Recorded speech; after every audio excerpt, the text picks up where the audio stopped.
Being in the moment is really easy, right? I'm here while it's happening, nailing it! Well, maybe not. Stay tuned. I'm the CEO, it's Mega Chop, you already know. We are going to talk about a topic that's very near and dear to my heart.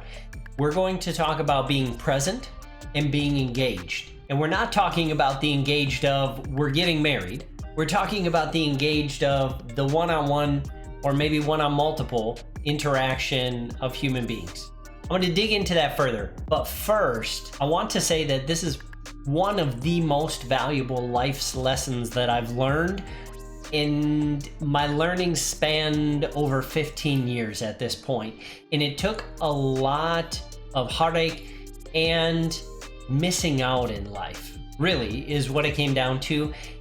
And I hope that this video helps you miss out a lot less. So what do we mean by being engaged? Is it simply being present? Is it being there and responding on occasion? No, I would say that that's the bare minimum from an interaction. That's being present, and there can be very real reasons why someone is not present. For example, mental illness or depression. I battled depression for over 15 years, and there were a lot of times where it caused me to be there but not engaged. Regardless of what the immediate cause of why we're not actively engaged in the moment, most of what's going to cause it is a lack of the skill. It's something that we learn, something that we have to practice, and something that we have to put into action on a daily basis. I learned the value from moving from being simply present to being engaged, and the impact that that has on those that I engage with. I learned the value, especially as it applies to my family. I really feel like that's the most foundational base to apply this with. The most important people to start with is your family. If we're being effective with our family, that has ripple effects across our society and across our world. So in this video, I'm gonna talk through the thought process in how I learned this. I'm gonna be talking about being present. I'm gonna talk about being engaged. And in the next video, we're going to talk about how we apply that. So if you're at this point and you're like, I don't really know that I care the difference between present or engaged, or that I really need to do anything, I challenge you, I dare you to finish watching this video and tune in next week when we launch our next one and give it a shot, see what happens. So we're going to take a look at two scenarios. The first, we're going to look at what it is to be present, physically here. The second, we're going to look at what it is to be engaged. I've mentioned present and engaged multiple times in this video. We're going to dive into those. So the first scenario is present. I'm there with my family. We're all in the living room. We're all talking about our days, or everybody else is talking about their days, and I'm there. Maybe I'm on my phone. Maybe I'm daydreaming. There's something in my mind that has me captivated. I've got to work on the taxes later, or we've got bills that we've got to worry about. Or a perfect example for me is I've got a YouTube video coming up. So I've got that rumbling around in my head. And one of my daughters is talking about playing dodgeball at school. And basically I understand it didn't go as they planned. And well, that sucks. And we continue on with our night. The next scenario is we're all in the living room. Same thing. Kind of feels like Groundhog's Day, right? We're going into the exact same scenario, replaying it.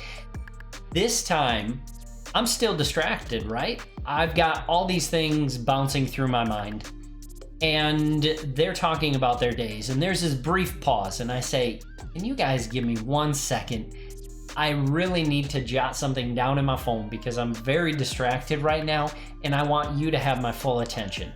Give me a second. So I grab my phone, right? Wow. Whatever's on my mind, I just put that down in my phone because it's important enough to have my attention at some point, and I don't want to forget it. Boom, it's there.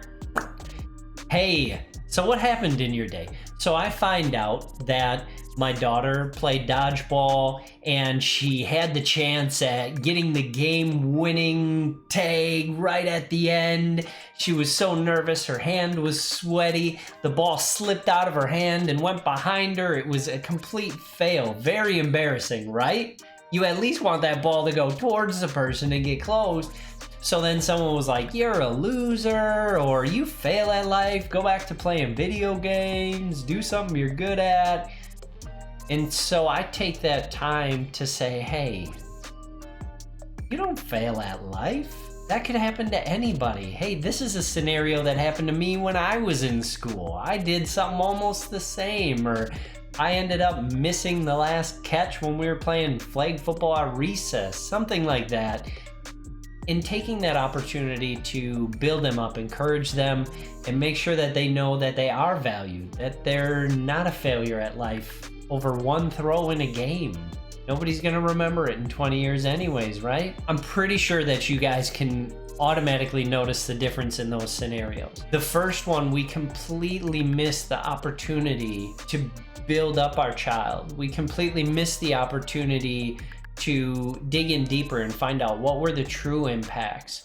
So now they go to bed and we thought, hey, I was there, so that counts for something, right? But they go to bed thinking, hey, my dad was sitting there, he heard me tell this story, and I kind of chuckled to laugh it off like it was nothing, but it really mattered to me and it hurt. And now I feel more like a loser because my dad didn't even acknowledge that I'm not. And in the second scenario, we took the time to be there. We weren't just present. We took the required necessary action to be engaged. Being engaged is where we take things to the next level, where we take relationships to the next level. And it's absolutely necessary for every one of us to be engaged. This next example is really a culmination of the first example that I gave you in my own life. So it's kind of difficult to share. It's not real fun to share, but I'm going to because I want you all to understand that we're all there. I'm not where I was, and I'm not where I want to be, but I'm a world apart from where I was and in a much better spot now. Follow all that? Okay, perfect. So I used to work in the cell phone industry, and I had a job where I was a store manager.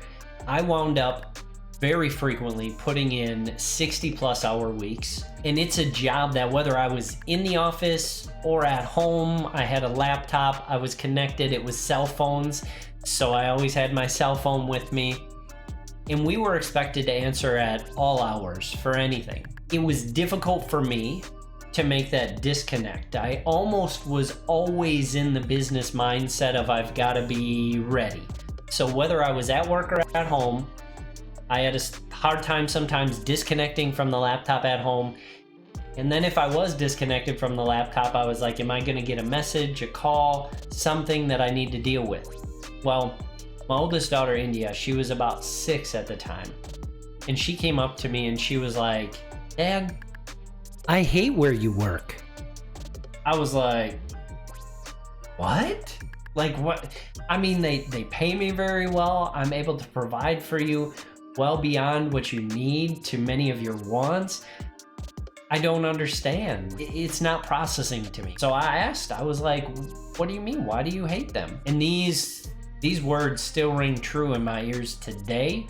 It's a very emotional soft spot for me because it was very impactful. She said, Dad, they never let me see you. It was at that moment that I realized how valuable I am as a human being. There is another human being that just desperately wants to see me, that wants me not necessarily just present, but engaged. She wanted and deserved my full attention when I was there with her. That story has a lot of impacts that still ring out true for me today. The first is I don't care who the employer is.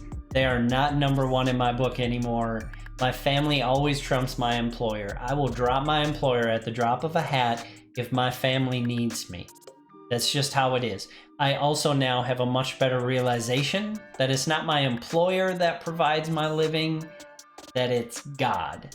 So that gives me a whole nother level of freedom where I'm able to give my family that additional engagement that they need. Okay, so let's be more specific about what it takes to be engaged. Engaged very much looks like I've got eye contact with you if we're talking one-on-one. If there's multiples, my eye contact is switching between those who are talking. If there's an activity going on, I'm involved in that activity. I'm showing that I'm interested, that I'm more than just simply here. It's important to note that engaging takes effort, and it takes a concentrated decision to say, I'm going to engage.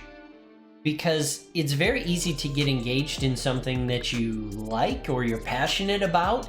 I'm passionate about video games, so if somebody starts talking about video games, I'm instantly in. Let's go. We can talk forever on that.